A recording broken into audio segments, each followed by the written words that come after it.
മാഷ് ഫോണിൽ സംസാരിക്കുമ്പോൾ ആ മുഖത്തുണ്ടാവുന്ന ഭാവവ്യത്യാസം എന്നെ തെല്ലൊന്നു ഭയപ്പെടുത്തി. ഇനി ആർക്കെങ്കിലും എന്തെങ്കിലും പ്രശ്നമായെന്നാണോ? ഫോൺ വെച്ച് കഴിഞ്ഞ് എൻ്റെ കൈ മാഷിൻ്റെ കൈക്കുള്ളിലാക്കി പറഞ്ഞു, നന്ദൂട്ടി, എനിക്ക് പോസ്റ്റിംഗ് ഓർഡറായി എറണാകുളം കളക്ടറായിട്ട്. അത് കേട്ടപ്പോൾ എന്താ പറയേണ്ടതെന്ന് അറിയാതായി എനിക്ക്. അത്രമേൽ സന്തോഷം നിറഞ്ഞ നിമിഷമായിരുന്നു അത്. എന്നോട് പറഞ്ഞ ശേഷം 2 വീട്ടുകളിലും അതിനെപ്പറ്റി മാഷ് വിളിച്ചു പറഞ്ഞു. എന്തായാലും എൻ്റെ മാഷിന് ആദ്യമായി പഠിപ്പിക്കാൻ വന്ന സ്ഥലത്ത്, നമ്മൾ കണ്ടുമുട്ടിയ ആ സ്ഥലത്ത് തന്നെ ഇങ്ങനൊരു പോസ്റ്റിംഗ് കിട്ടിയത് ദൈവം നിശ്ചയാവും അല്ലേ മാഷേ? ആയിരിക്കും നന്ദു, സബ് കളക്ടർ. അതിനുമേലെ ഞാൻ പ്രതീക്ഷിച്ചിരുന്നില്ല. പക്ഷെ ഇതെന്തോ നിയോഗം പോലെ. എന്തായാലും നമുക്ക് പ്രാർത്ഥിച്ചങ്ങ് തുടങ്ങാം. എൻ്റെ പെണ്ണില്ലേ കൂടെ സപ്പോർട്ടായിട്ട്? പിന്നെന്താ എനിക്ക് വേറെ? അതെപ്പോഴും ഉണ്ടല്ലോ മാഷേ. എനിക്കെന്തപ്പം ട്രീറ്റ് തരിക? എന്നിട്ടാവും ബാക്കിയൊക്കെ. ഇല്ലെങ്കിൽ എൻ്റെ പൊന്നുമോൻ എന്നെ കളിപ്പിക്കുമെന്ന് എനിക്ക് നന്നായി അറിയാം.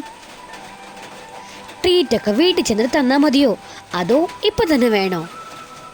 അയ്യടാ, അത് കൊണ്ടുപോയി നിങ്ങളുടെ കെട്ടൊക്കെ കൊടുക്ക്. എനിക്കിപ്പോൾ എന്തെങ്കിലും ഒരു അടിപൊളി ട്രീറ്റ് വേണം. ആഹാ, ഞാനപ്പോൾ എൻ്റെ കെട്ടോടല്ലേ പറഞ്ഞത്? അപ്പോൾ പിന്നെ നിങ്ങളാരാ? ദീച്ചായ, കളിയാക്കരുത് കേട്ടോ. കുറേയായി മനുഷ്യരായിട്ട് വട്ട് കളിപ്പിക്കുന്നു. അച്ചൂടാ, എൻ്റെ ഭാര്യയ്ക്ക് ദേഷ്യം വരുന്നോ?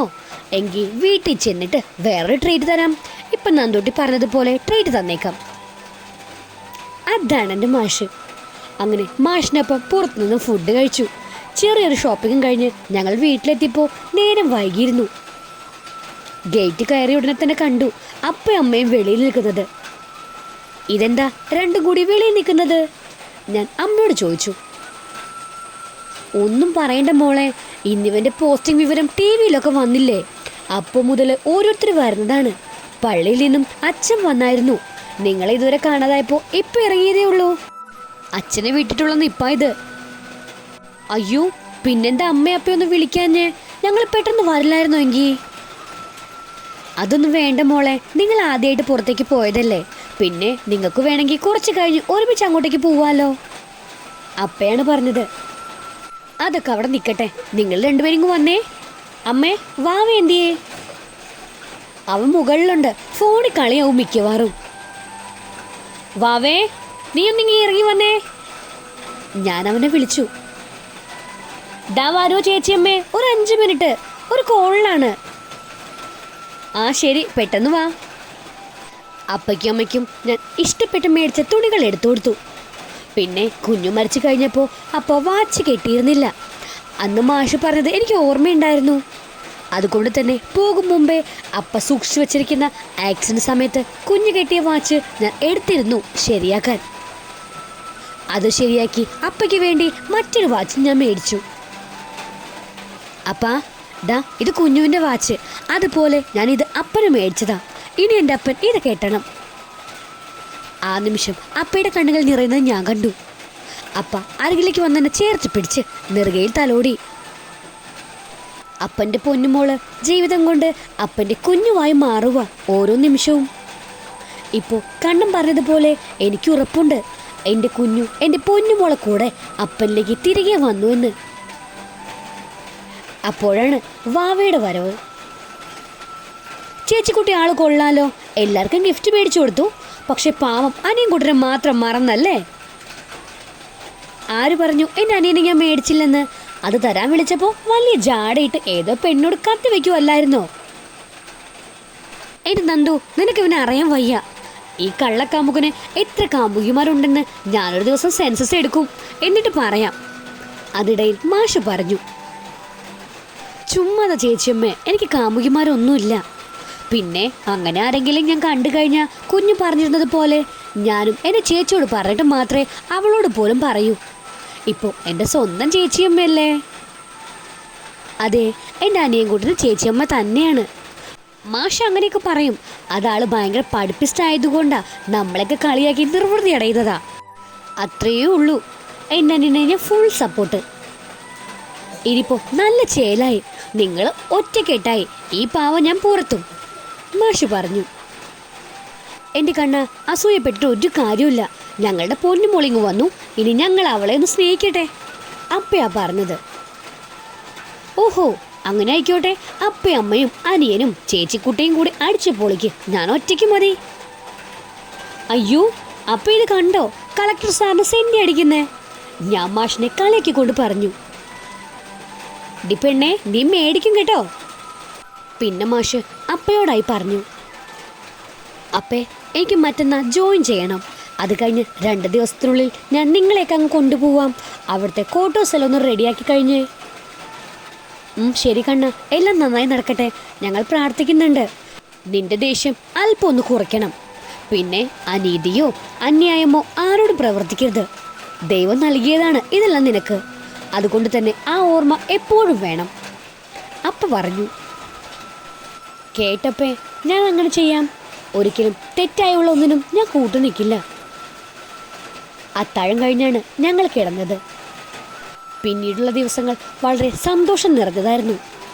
അതിലേറ്റവും പ്രധാനപ്പെട്ടത് ഞങ്ങൾ ഒരു അച്ഛനും അമ്മയും ആകാൻ പോകുന്നു എന്നതായിരുന്നു.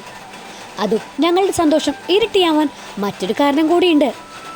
ഇരട്ട കുട്ടികളാണ് എന്നുള്ളത് ഇന്നലെ സ്കാനിങ് കഴിഞ്ഞപ്പോഴാണ് അറിഞ്ഞത്.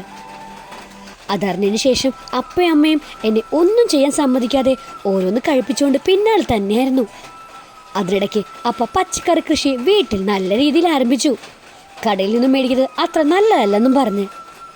എറണാകുളത്തായിരുന്നത് കൊണ്ട് തന്നെ അച്ഛനും അമ്മയും എന്നും വരുമായിരുന്നു. ഡ്യൂട്ടി കഴിഞ്ഞ് വരുമ്പോൾ മാഷിൻ്റെ വക എന്തെങ്കിലും സ്പെഷ്യൽ വേറെ കാണും. എൻ്റെ മാഷേ, ഇതെല്ലാം കൂടി കഴിച്ച് ഞാൻ വല്ല തടിച്ചിപ്പാറും കേട്ടോ. പിന്നൊന്നും പറഞ്ഞിട്ട് കാര്യമില്ല. അതൊന്നും സാരമില്ല, ഇപ്പം എൻ്റെ കുഞ്ഞുങ്ങൾക്കുള്ളതായത്. അവർക്ക് ആവശ്യമായത് കിട്ടാൻ നീ നല്ലോണം ഭക്ഷണം കഴിക്കണം. എൻ്റെ പൊന്നു കെട്ടിയോനെ, നിങ്ങളെല്ലാവരും കൂടി കഴിപ്പിച്ച് എന്തായി തീരുമോ എന്തോ. നന്ദു, കാല് നല്ല നീരുണ്ടല്ലോ, നാളെ ഒന്ന് ഹോസ്പിറ്റലിൽ പോയല്ലോ നമുക്ക്. അതൊന്നും വേണ്ട മാഷേ, ഇതൊക്കെ ഈ സമയത്തുള്ളതാണ്. അതിനിങ്ങനെ കിടന്ന് പേടിക്കാതെ. ഒന്നുമില്ലെങ്കിലും നിങ്ങൾ ജില്ലാ കളക്ടറല്ലേ, അതെൻ്റെ ജോലിയാണ്. പക്ഷേ നീ എൻ്റെ പ്രാണനല്ലേ നന്ദു, അപ്പോൾ അതിനെന്തെങ്കിലും കുഴപ്പം വന്നാൽ പിന്നെ ഞാനുണ്ടോ? അത്രയും പറഞ്ഞ് മാഷിൻ്റെ കാലുകൾ മടിയിൽ വെച്ച് പതിയെ തിരുമ്മി തന്നു. എനിക്കൊന്നും സംഭവിക്കില്ല, എൻ്റെ മാഷ് പറഞ്ഞതുപോലെ മരണത്തിലും നമ്മൾ ഒരുമിച്ചാകും പോരെ എന്നും പറഞ്ഞ് ഞാൻ എൻ്റെ മാഷിനെ നിറകിലൊന്ന് ചുംബിച്ചു. അങ്ങനെ ഇരിക്കെ ഡോക്ടർ പറഞ്ഞ ഡേറ്റിൽ നിന്നും 2 ആഴ്ച മുമ്പേ വേദന വന്നതുകൊണ്ട് കാരണം എന്നെ ഹോസ്പിറ്റലിലാക്കി. ഡോക്ടർമാർ മാറി മാറി വന്ന് പരിശോധിക്കുന്നതും സീനിയർ ഡോക്ടറെ വിളിക്കാൻ പറയുന്നതും വേദനയ്ക്കിടയിലും ഞാൻ അറിയുന്നുണ്ടായിരുന്നു. അതൊക്കെ കാണുമ്പോൾ മനസ്സിൽ എന്തെന്നില്ലാത്തൊരു ഭയം. സീനിയർ ഡോക്ടർ വന്ന് നോക്കിയിട്ട് ഓപ്പറേഷൻ തിയേറ്ററിലേക്ക് ഷിഫ്റ്റ് ചെയ്യാൻ പറഞ്ഞത് ഞാൻ കേട്ടു. ഈ സമയം ലേബർ റൂമിന് പുറത്ത് 2 വീട്ടിൽ നിന്നും എല്ലാവരും ഉണ്ടായിരുന്നു. എന്നിട്ടും വല്ലാത്തൊരു മാനസികാവസ്ഥയിലായിരുന്നു പ്രകാശ്. അപ്പോഴാണ് ഡോക്ടർ അങ്ങോട്ടേക്ക് ചെല്ലുന്നത്. സാർ, നന്ദിതയെ ഓപ്പറേഷൻ തിയേറ്ററിലേക്ക് മാറ്റുവാണ്. ഇനിയും വെയിറ്റ് ചെയ്യാൻ കഴിയില്ല, കുറച്ച് കോംപ്ലിക്കേഷൻസ് ഉണ്ട്. അതുകൊണ്ട് സാറൊന്ന് പറഞ്ഞ് മനസ്സിലാക്കി സൈൻ മേടിച്ച് തന്നാൽ മാത്രമേ സർജറി ചെയ്യാൻ കഴിയൂ. കേട്ടുനിന്ന മറ്റുള്ളവരെല്ലാം ഭയം കണ്ടപ്പോൾ പ്രകാശിൻ്റെ മുഖത്ത് വല്ലാത്തൊരു ധൈര്യം പോലെ. ഡോക്ടർ, ദൈവവും എൻ്റെ കുഞ്ഞും കൂടി എനിക്ക് നൽകിയതാണ് അവളെ. ഇരു വീട്ടിലെ വെളിച്ചവും സന്തോഷവും അവളാണ്. എനിക്ക് ഉറപ്പുണ്ട്, ഒരാപത്തും അനർത്ഥവും ഇല്ലാതെ എൻ്റെ നന്ദുവിനെയും കുഞ്ഞുങ്ങളെയും എനിക്ക് കിട്ടുമെന്ന്. എവിടെയാണ് സൈൻ ചെയ്യേണ്ടത്? അത് ഞാൻ ചെയ്തോളാം, അതിൻ്റെ പേരിൽ നിങ്ങൾ പേടിക്കണ്ട.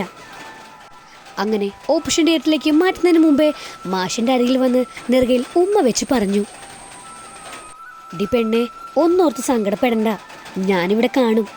ടെൻഷനായ BP കൂടും, അതുകൊണ്ട് ഒന്നും ഓർക്കണ്ട, ഞാനുണ്ട് കൂടെ. Love you. ശരി മാഷേ. അതിനകത്തേക്ക് കയറി വാതിലടയ്ക്കുമ്പോൾ ഞാൻ കണ്ടത് കണ്ണീർ തുടയ്ക്കുന്ന മാഷിനെയാണ്.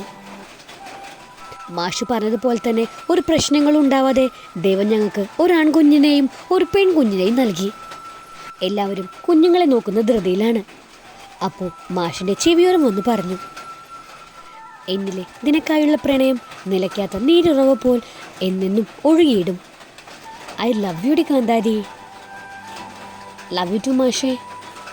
അതൊക്കെ അവിടെ നിൽക്കട്ടെ, അടുത്ത വർഷം നിന്നെ കൊണ്ട് MBAക്ക് ചേർക്കണം.